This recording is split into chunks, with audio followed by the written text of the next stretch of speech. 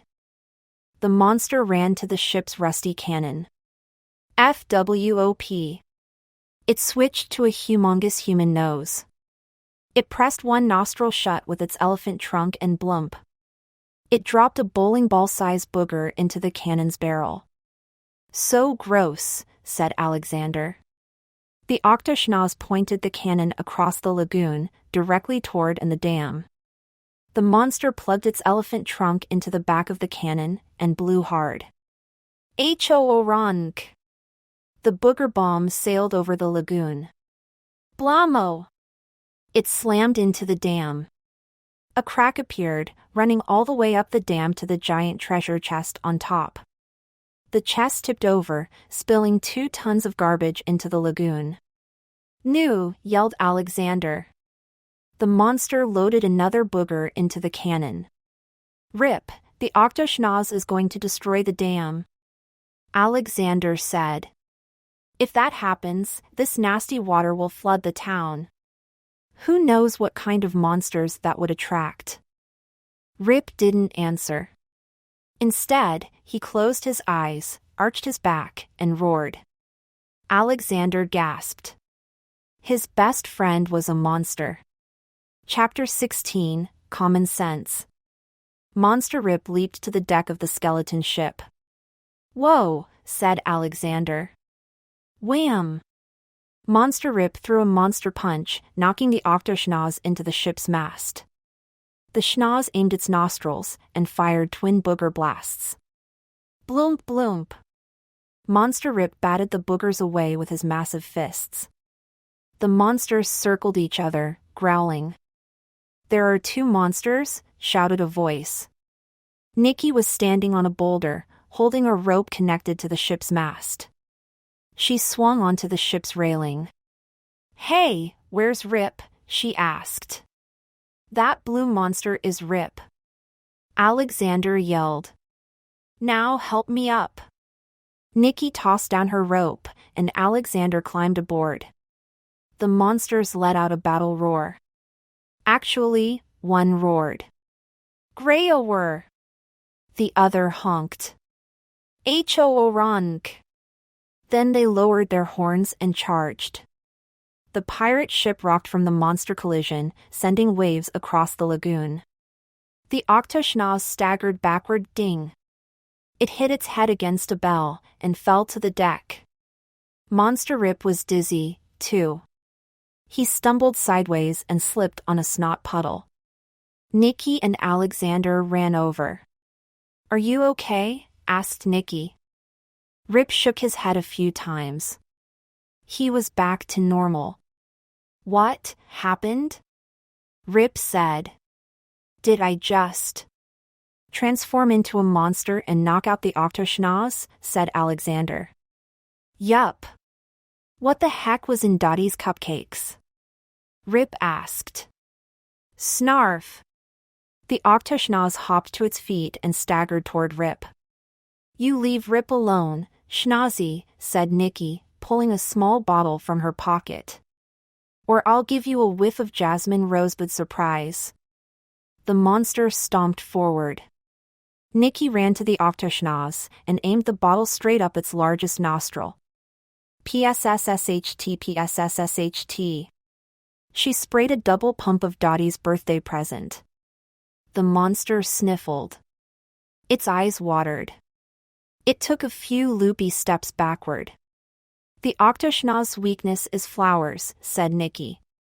"When it smelled the viney flowers on our caboose and the field of tropical flowers dash." "And last night," added Alexander. "It ran off when it smelled my flower-scented bathrobe." "Right," said Nikki.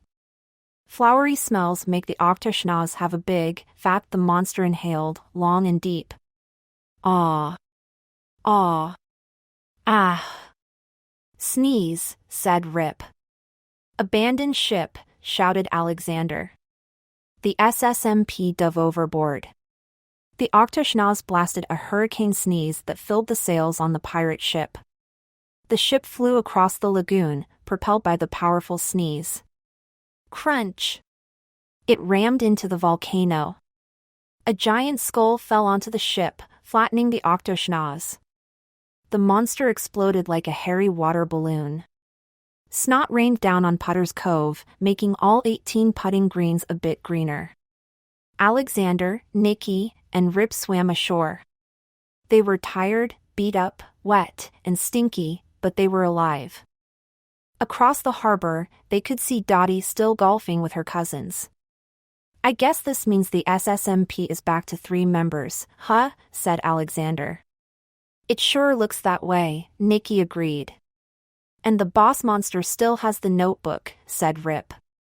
We'll get it back, said Alexander. For now, I'll write up the Octoschnoz. He searched his backpack for a sheet of paper and pulled out the bluish-green folder. Guys, he said. Take a look at this. Those people were all monsters, said Nicky. Monsters who attacked the SSMP, said Rip. And 3 of them worked at our school hired by Principal Vanderpants, said Alexander. He swallowed. Could this mean the boss monster is Dash? Our principal, cried all 3 friends at once. Alexander's heart began to race as he quickly put the folder away. Then he flipped over his treasure map and scribbled some notes about the Octoschnoz.